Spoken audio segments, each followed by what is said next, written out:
তৃণমূলের কপালে দুঃখ আছে বললেন শুভেন্দু অধিকারী।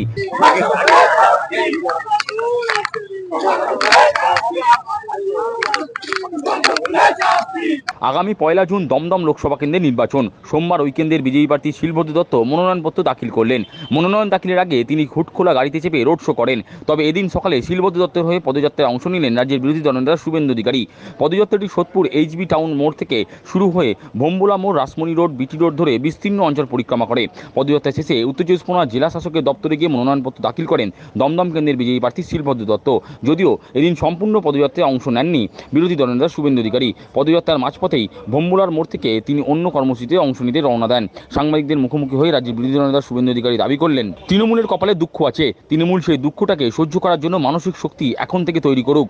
তৃণমূলের কপালে দুঃখ আছে এবং তৃণমূল সেই দুঃখটাকে সহ্য করার জন্য মানসিক শক্তি এখন থেকে তৈরি করুক। তৃণমূলের উদ্দেশ্যে শুভেন্দুর হুঁশিয়ারি, বিজেপি নেতাদের সঙ্গে সম্পর্কটা মধুর করুন, অন্যথায় 4 জুনের পর অনেক কিছুই ঘটবে।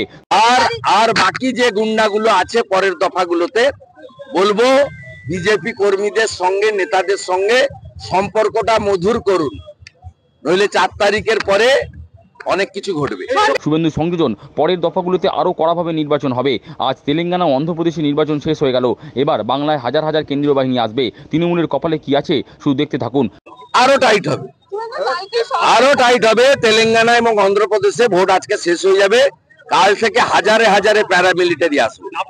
5, 6, 7 নম্বর ফেজে তৃণমূলের কপালে কি আছে শুধু দেখতে থাকুন। তিনি বলেন, যেই কায়দায় তৃণমূল এর আগে ভোট করেছে, এবারে সেটা তৃণমূল করতে পারছে না। বুথের ভিতর ও বাইরে কেন্দ্রীয় বাহিনী খুব সক্রিয় এবং টিএমসি যে কায়দায় বিগত ভোটগুলো করেছে সেই কায়দাতে করতে পারছে না।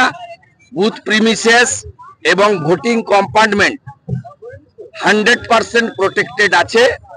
Webcasting monitor by the ECI also functioning properly.